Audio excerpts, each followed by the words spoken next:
All right, brother, in this video, I'm gonna talk about how to be the guy that she will never walk away from. So if you're in a long-term relationship, you know things will kind of get stale after time. So like when you first meet, when you have all those feelings, hormones and everything going on, can't keep your hands off each other, you know, that's a finite place.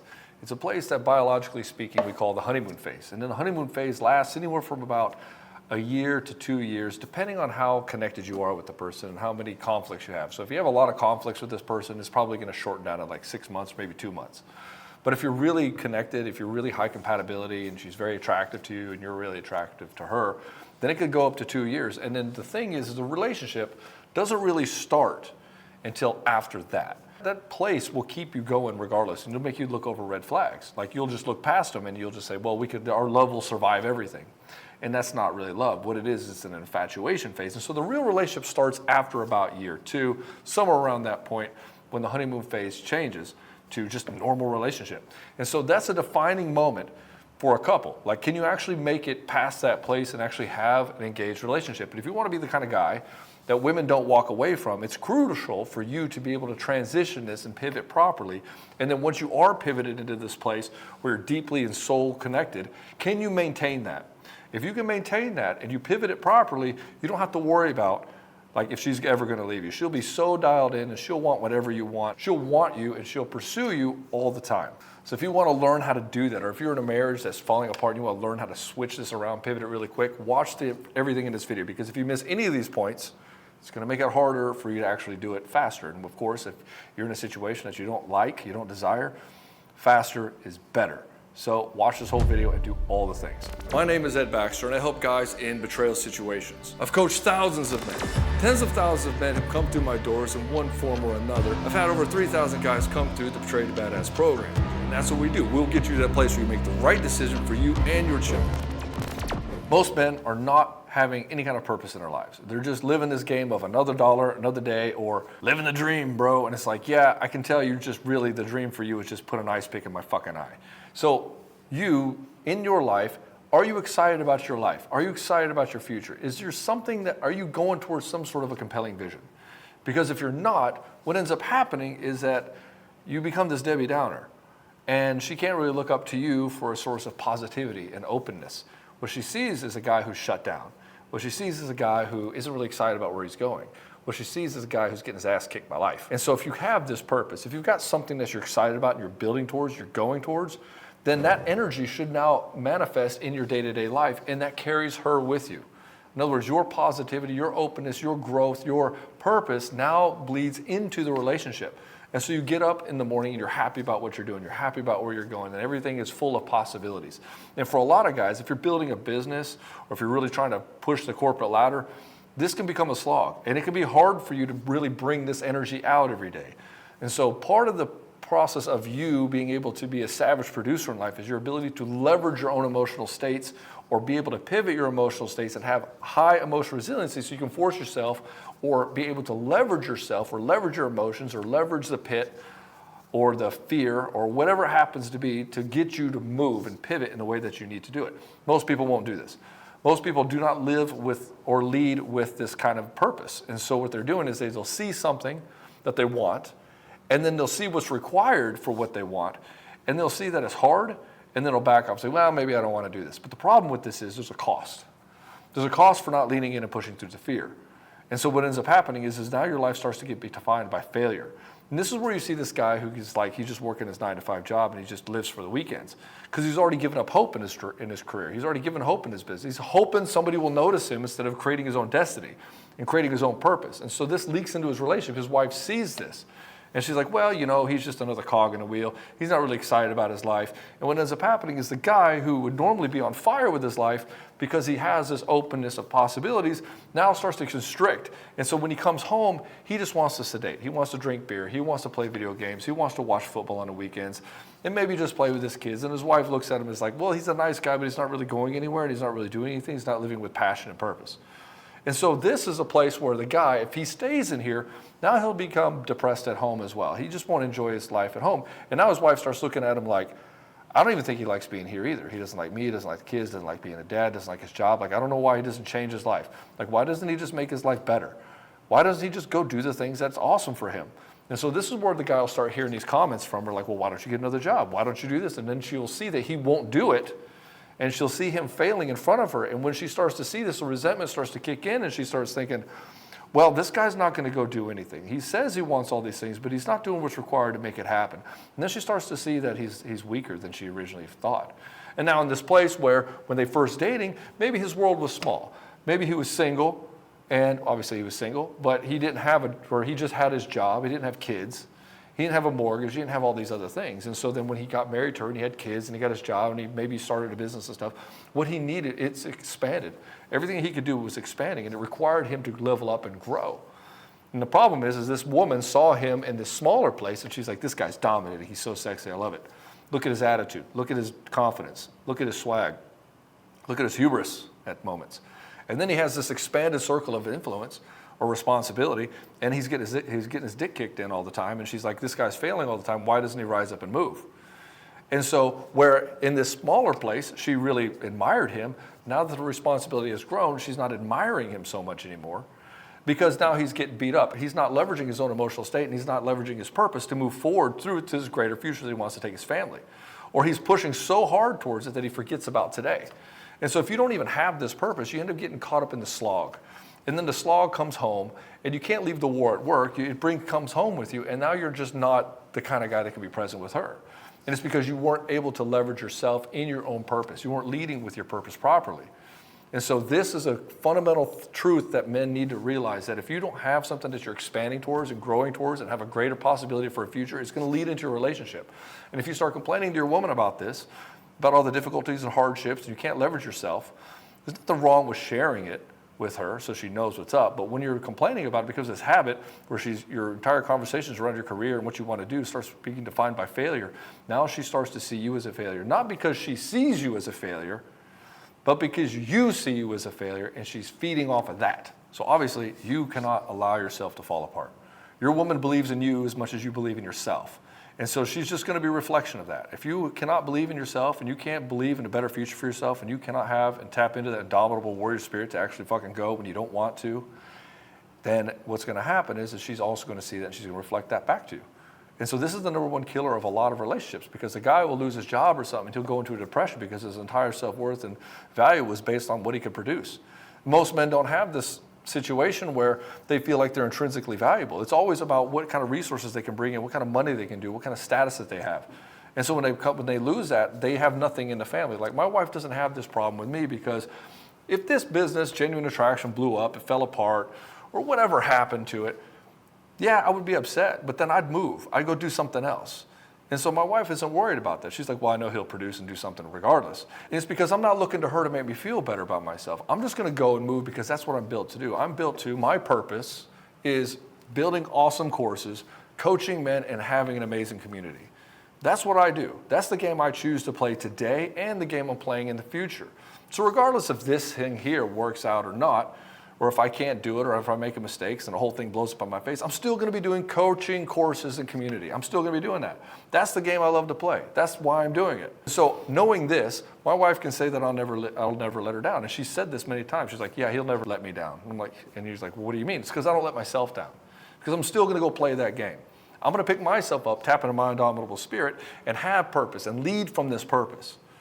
And because of that, she, again, is a reflection of my unconscious thinking. So I want to make it conscious so that I can know what it is and so that I can project it properly. Now, we got to talk about boundaries. So the second thing is that if you want a woman to never leave you, you have to be willing to say no. In other words, she has to see that you're powerful in your own right. You can't be the guy that she can walk all over. Now, a woman may want a guy like that, and she may elect to marry a guy like this so she can walk all over because of safety. Maybe she was in abusive relationships. Maybe she's with a guy who spent all the money. She just wants somebody who's safe and that she can have raised kids with. But the thing is that that's not all she wants. She wants a powerful guy. And so on one hand, you have safety, which is great for having connection, which is great for having security, but it doesn't necessarily engender having a lot of sex and having a lot of that fun and a lot of that excitement in the relationship. And so what ends up happening is whatever you don't have, you're going to start starving for. And even piss starts looking good in the desert. And so in this place, you have to be able to stand up for yourself. You have to be able to have boundaries. Because if you don't have boundaries in your relationship, you're eventually going to get walked all over, and you'll fall into this codependent situation. Codependency pretty much means, hey, I can do whatever I want, and I promise never to leave you. And then the guy who can't say no says, okay, I guess you can do whatever you want, just promise don't leave me. And so then this situation, if you don't have boundaries, if you can't tell her no, if you can't mean it, if you can't get to this place where it's like, if this boundary is not adhered to, I'll be forced to walk away. I'll be forced to do it. And it can't be helped. Because if you can't hold boundaries, if you can't tell the person no, if you can't stand up for yourself in your relationship, it will always devolve into a three-ring shit show. There's just no other way around it. And guys are like, well, I guess I won't get into it. It's just not worth the fight. It's like, cool, it's not worth the fight. Well, good luck to you, because your marriage is about to go in the wrong direction. You just chose to tank your marriage. If you're not willing to look at it objectively and communicate properly with your woman and really enforce your boundaries, then you could be rest assured that that's going to be the end of your relationship. Because if you keep doing this, you keep avoiding conflict, if you keep avoiding standing up for yourself, if you keep avoiding expressing your needs, wants, and desires, then it's going to fall apart, because then you'll end up demonstrating to her that you don't matter. Why? Because you're saying it to yourself, that you don't matter. And so she will treat you that way, that you don't matter. And again, she's always going to be a reflection of your unconscious thinking. If you want her to really respect you, you have to respect yourself. And respecting yourself means standing up for yourself. And then there's another part of standing up for yourself, which means that you're exerting dominance. What I've noticed in relationships, and I've noticed with a lot of the couples that I've coached, is that there's two parts of this equation. One is connection. And society's always talking about connection and communication. Like, if you just connect it together, then everything's going to go well. But they don't talk about the other part, which is the sexuality, which in what I have noticed is that your ability to exude dominance or power in your life is what is attractive. Your ability to, and it's not to dominate her, but it's to dominate life. And to say, this is who I am and this is where I'm going, and I'm not going to apologize for it. Now, I'm going to temper that with heart and humility, so I don't come off as an asshole and override people and run over everybody with all my own selfish desires. So I temper it with heart and humility. And now this guy who knows what he wants and he knows where he's going because he has purpose, like I was talking about with point number one, he's not going to put up with bullshit because he's got someplace to go. He has something to attach onto. He's like, this is where I'm going, and if you want to go with me, that's great. But if you're going to go with me, these are the rules. And when she tries to push the rules, he says, I'm sorry, but the rules don't bend. This is where I'm going. Just like my trainer was talking about with his wife. When they first started dating, she was like, why do you go to the gym so much? Why could you stay with me? He's like, no, I will leave you before I stop going to the gym. Why? Because that's his life. That's what he does. Like, lifting saved his life. It got him out of prison. It gave him purpose and passion in his life. And so she comes in and it's like, well, you're not spending enough time with me. Why do you have to go to the gym so much? And so she's tried to have this collision with him, and he exerted the boundaries. Like, no, I'm going to the gym. And if you try to stop me from doing what my purpose and passion is, then we just aren't a compatible fit. It can't be helped. Because imagine what would happen if he stopped going. He would lose all his power. He'd lose all his purpose. And then how would she see him at that point? Over the next 6 months, 2 to 3 years, you start to see him as weak. Because that's a slippery slope. When you start dropping your power, you start dropping your boundaries and stuff like this, it's like the foot in the door technique. Once you give them an inch, they get all the way in. It's like the salesman at your front door sticks his foot in the door. Then he's all the way in your fucking house. And so this is the game that you have to play when it comes down to your boundaries. And they're non-negotiable, really, when it comes down to it. And so if you want your woman to never leave you, you have to be able to be strong in your boundaries. Again, temper them with heart and humility. Don't just override her with everything. But at the same time, there are certain things that need to be important to you, and you need to establish what those are and start to say no. And so the third thing that you need to be able to embody if you want your woman to stay with you is having emotional resiliency. Emotional resiliency means being the calm within the storm. In other words, being the rock, not getting swept up in all the problems, being able to have a clear, objective, level head. And so if she's getting upset and she's getting angry or whatever, and you get wrapped up in it, and you get upset, then she's like, well, I can't really express everything that I need to express because he's getting wrapped up to it as well. Now I have to worry about how he's going to take it. So by you being able to watch her having her human experience or having her emotional outbursts and not take it personally is key. In fact, most of the time, guys can't stand this. She has this outburst, something's happening, and he immediately is like, oh, something's wrong. All hands on deck. How do we fix this situation? He acts like it's an emergency, and it's not. The best that you can do is just watch her have it and just say, oh, okay, she's having a moment. Cool. Let's wait. Let's see where she goes with this, and then let's see if she's open to talk about it. And then just listen and just have it be a sounding board so she can think it out as she talks to you. You don't solve anything. In fact, the less you do, the better. Most guys don't do that. They're not emotionally resilient enough to just allow the storm to happen. They're like, you don't have to be a part of it. You don't have to engage in it. And so if she's getting upset, she might want to tussle with you. She might blame you for something and want you to engage in all this craziness. But you don't have to do that. It's your choice. And so most guys don't have enough emotional resiliency to look at themselves and say, my emotional state is my responsibility, 100%. Just because my wife says something doesn't mean I have to get upset or mad. Just because anybody does anything, I'm the one who chooses to get in any emotional state that I am, which means I can also choose to do something different. And so by you doing this, you are leading the relationship by like how you should act, how you should be with each other. And by you being the rock of this situation, she can now openly and freely express how she is. Now, I'm not saying that you should allow toxic behavior.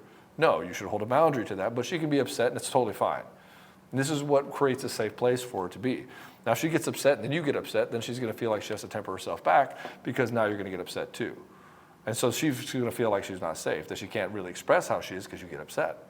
And point number 4 is you want to be the source of positivity and strength. In other words, if you're leading the family, look at your family, look at the emotional dynamic, or look at how you are on a daily basis and say, is this how I really want us to operate? You have to be the one to decide, how are we going to operate as a family? How do we communicate? What's the tone? What's the example? How are we going to set this up? If you're the guy in a relationship, then you by default are going to be the leader. And so you have to determine what that is, because if you don't determine what that is, you're going to get something by default and you might not like it. You'll probably get whatever her emotional state is because you haven't said, hey, this is what I want to do, this is how I want to be, and this is how we're going to operate. And so in my house, we're calm, we're cool, we're collected. If we have problems, we talk about it. At the same time, it's positive. We have fun. We don't worry about things. We're not self-conscious. We express fully about what's going on, but at the same time, we are responsible for our own emotional state. And we're responsible for creating our own happiness. My wife is not responsible for my fucking happiness. Neither am I responsible for her fucking happiness. No. She knows full well that she is responsible for her happiness and she's responsible 100% for her emotional state, regardless of what I do. Does that mean that if I do something, she's not going to get pissed off every once in a while? Of course she's going to. But she's going to look at herself and say, hey, how can I take ownership of my side of this? She's going to say that first before we even have a conversation. Why? Because she's a grown-ass woman.